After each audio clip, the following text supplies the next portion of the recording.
Welcome back to the Ultra Hope Girls podcast. We are so excited that you're listening in today. Today we are going to be delving into Chapter 5 of Trigger Happy Havoc. So just so you know, this episode will spoil Chapter 5, Trigger Happy Havoc. So thank you for listening in. We have a lot to cover today, and we are very excited to get started.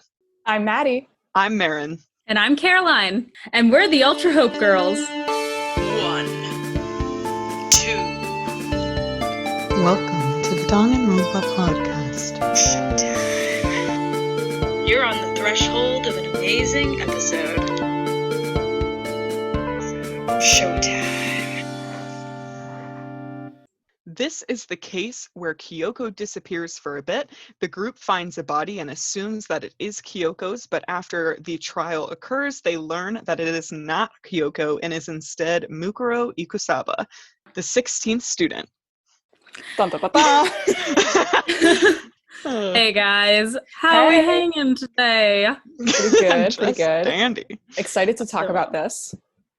Yeah, there is like so much to cover. We actually don't know yet if we're going to split this into 2 episodes because there's so much to talk about, but we'll find out. Yeah, we will find out. I will say, unpopular opinion, this case number 5 in Trigger Happy Havoc is my favorite in the first game.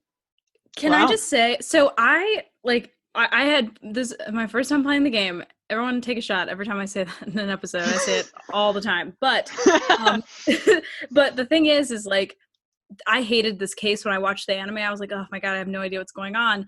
And the game, I was like, this is so good. It kind of feels like Danganronpa 2's cases. This one does. You know what I mean? No, I definitely get what you're saying, though. I mean, yeah, I felt very much like I was Makoto in this trial, whereas some of the other ones I've been like, look at this normal kid, you know? He's solving mysteries, but this time it felt like I was solving mysteries. Truth. Yeah, and this is also kind of the second time in the game where you, as Makoto, like, fight to clear your own name. Like, you're the prime suspect. It kind of comes back around full circle. That's true. Yeah, absolutely. I actually have a really good thing to start with. If that's all right. Go for it. So the title of Chapter 5 is 100 Mile Dash, Pain of a Junk Food Junkie. And I'd like to give a small shout out to my dad, who introduced me to a lot of music when I was younger. And the title, The Pain of a Junk Food Junkie, actually comes from a song by Larry Gross, which is a really funny song. It's completely a comedic novelty song. So I hate to overanalyze that. That was not Larry's intention, I would imagine. But the song is all about a guy who during the day eats a lot of health food and like everyone regards him as the healthiest person ever, and as soon as he gets home he eats like horrible foods for him. So the song goes like, oh yeah, in the daytime I'm Mr. Natural, just as healthy as I can be, but at night I'm a junk food junkie, good Lord have pity on me. And I think that the song is hilarious in itself, but when you recognize why they picked that title for this chapter, it's because this whole chapter is about appearances not being what they seem, you know? Like, I actually think this is the perfect song to pick for Chapter 5, but yeah. That's really neat. And it's funny because my first comment that I even wrote is there is a very Brechtian moment at the top of this. And so I'll explain what that means. So Brecht is a theater creator. He wrote musicals and plays, I believe also. And a big part of his plays is that the situation that the people are in these shows are very meta. And so the people on stage are very aware that they're in a play, and the characters are aware they're in a play, and there are certain characters that may not be aware, but there's always the fourth wall is broken a lot.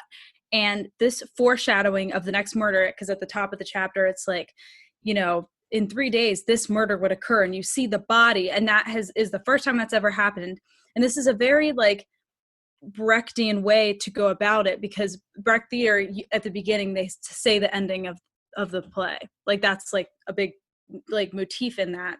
And we discover obviously later on in this chapter that this is being aired, right, for people to watch, and that the meta commentary with this, and also like certain comments throughout, like in the Monokuma theater, how it's like a game commercial, it's like a commercial break, and there's like a bunch of things that happen that are very like poking fun at the fact that this is what's happening. And so that is like a term that is that essentially. And so that's the style of storytelling that the creators chose to go with for this chapter, which has made it very different than Interesting.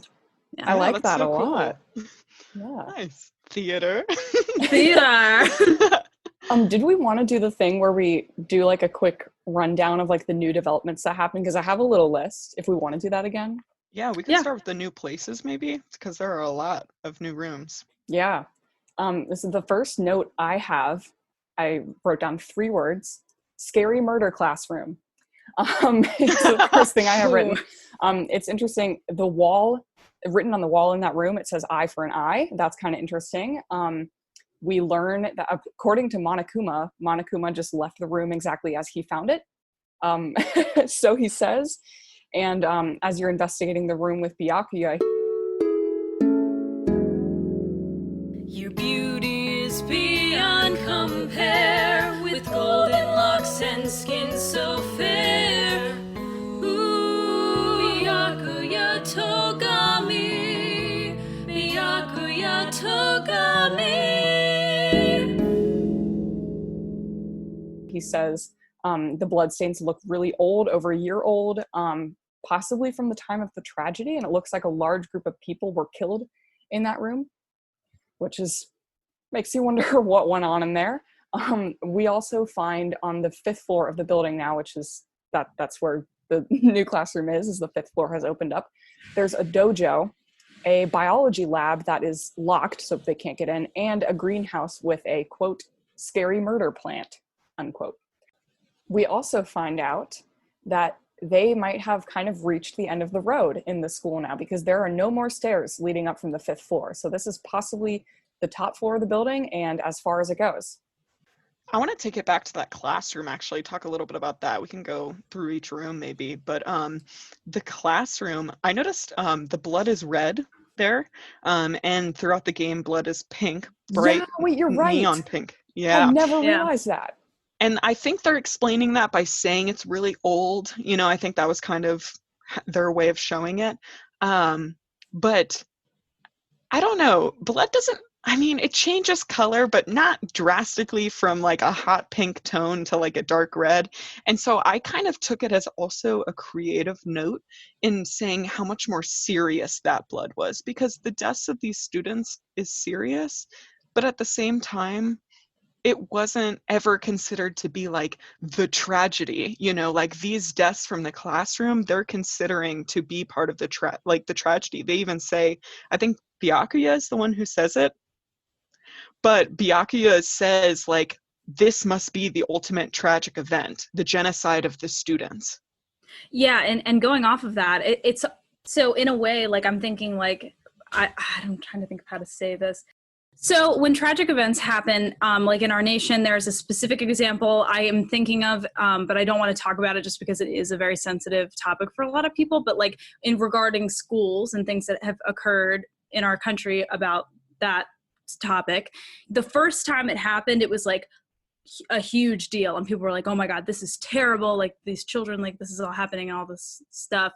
But like as time has passed, the reaction to the things happening are like it's becoming normalized. And so it almost feels like within the game itself, it's like this first tragedy or whatever was like huge, and we know, like based on evidence, the ultimate physicist died in the tragedy, the ultimate biologist died in the tragedy. And so because of that, like we can deduce that maybe that was like the first, and this is like just a result of that kind of, if that makes sense, you know what I mean? Like this is like a trickle down. Mm-hmm.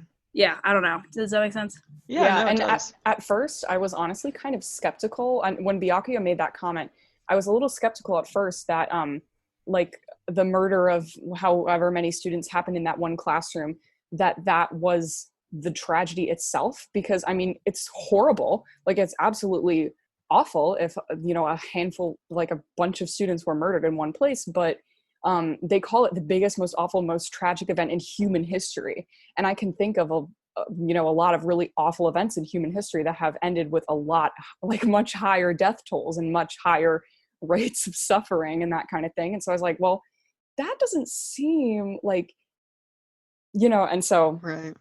it could be that this is just one piece of the puzzle. Right.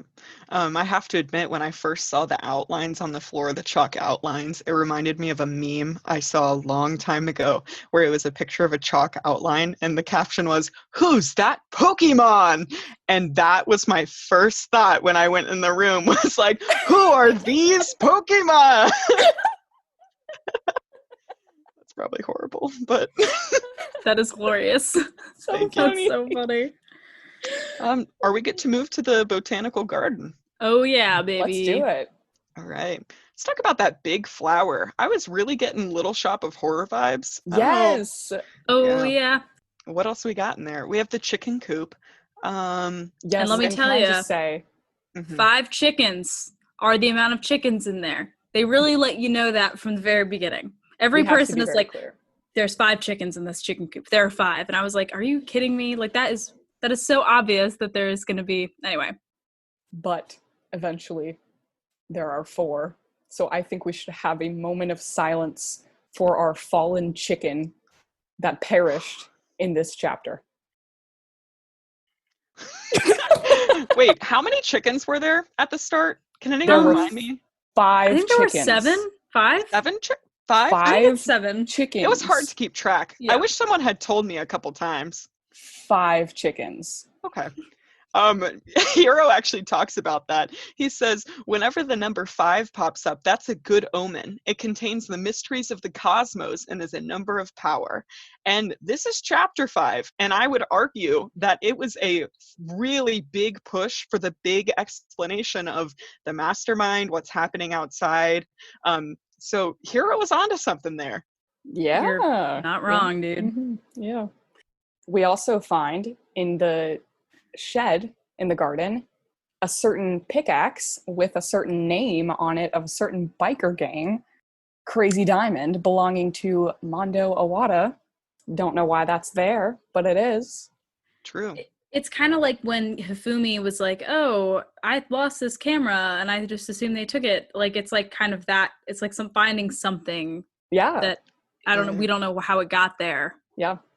Because Mondo, when we see Mondo, he did not have any time to place his pickaxe on the 5th floor. He didn't get access to that. So Right.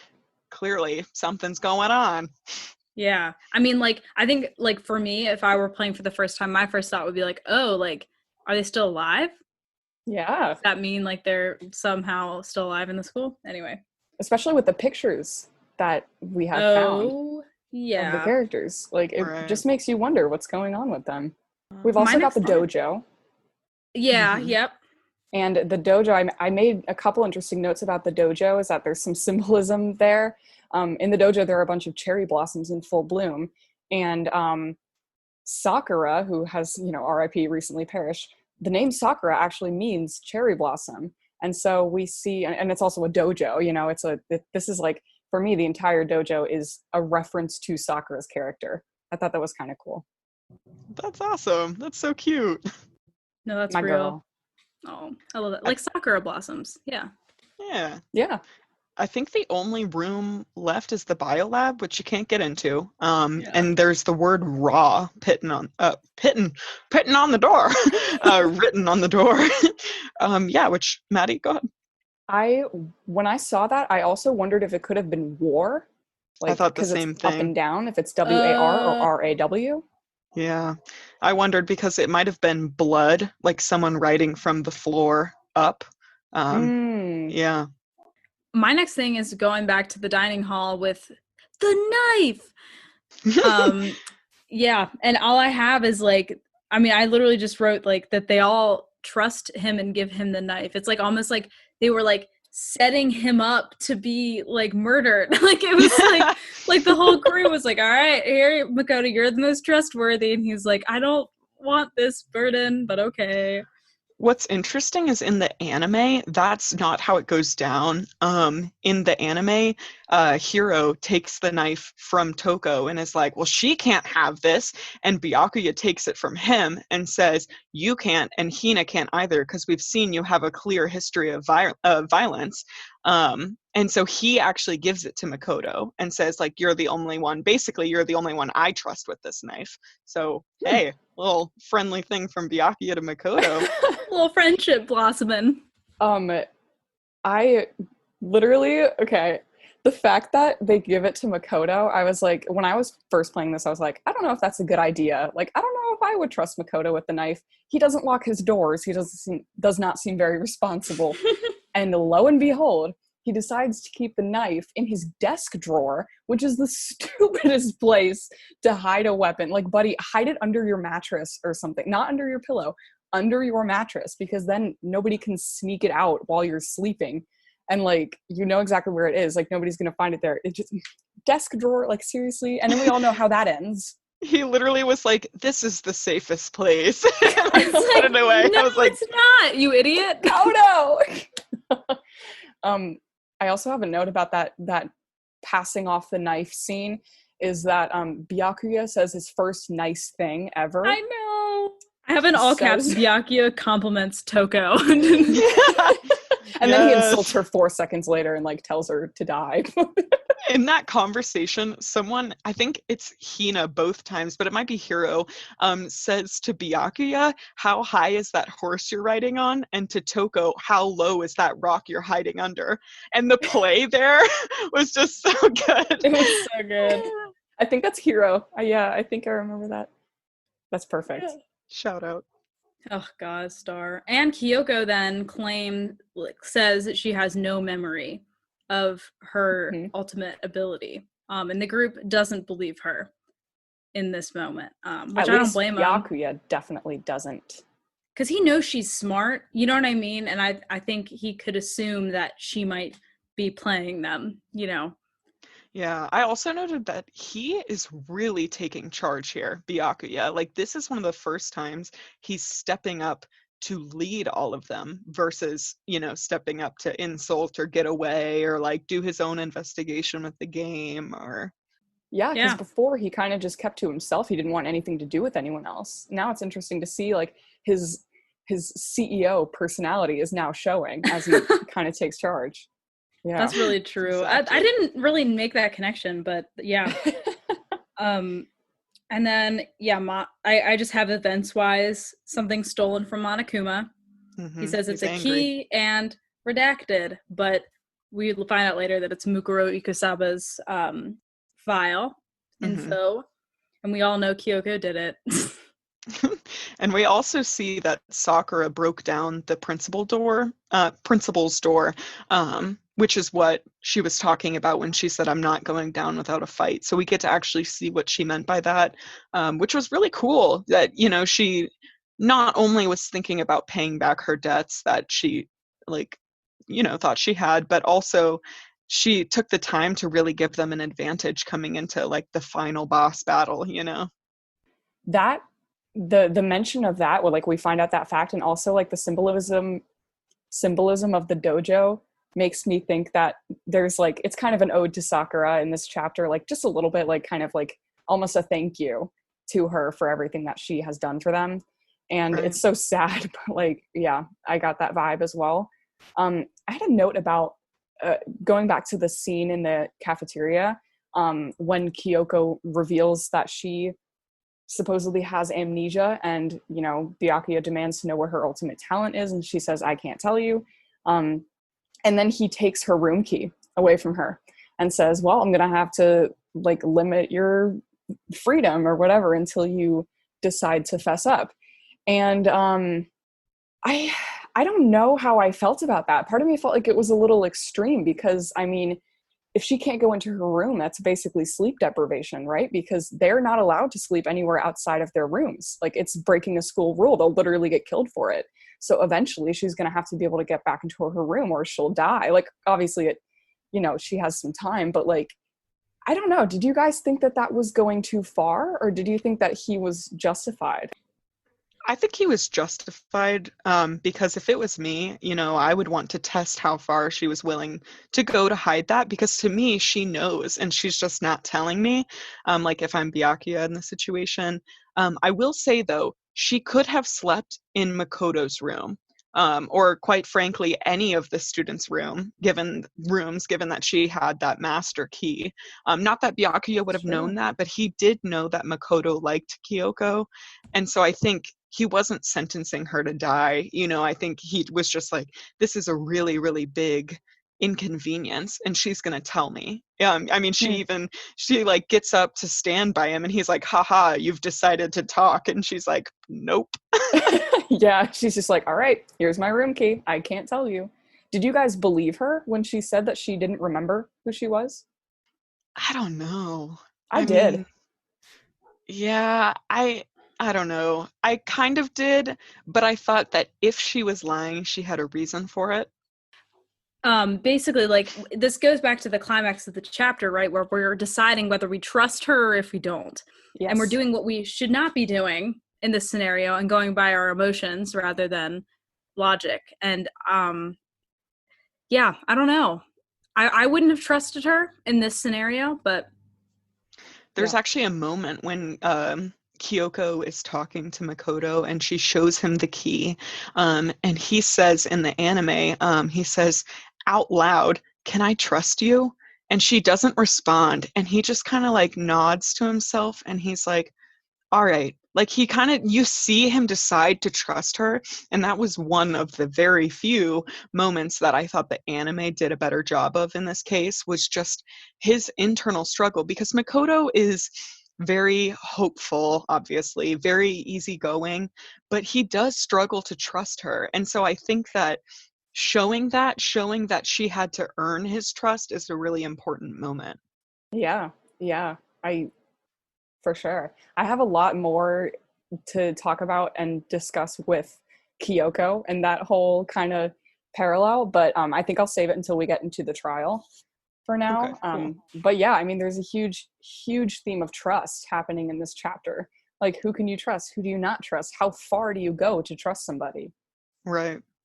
all right, guys, we're going to take a quick break. But before we do, what do you think of the 5 chickens? Let us know by leaving us a voicemail at anchor.fm. The link is in our description. We also have a Patreon that you can support, and we really appreciate anything you can give on there. And we have a bunch of awesome perks like extra content for you to check out, and Caroline's book club via Zoom, and a Discord server. It's pretty awesome. And we're on all forms of social media. Look us up, Ultra Hope Girls Podcast, Facebook, Twitter, Amino. Anyway, we're going to take a break, and we'll be right back after this.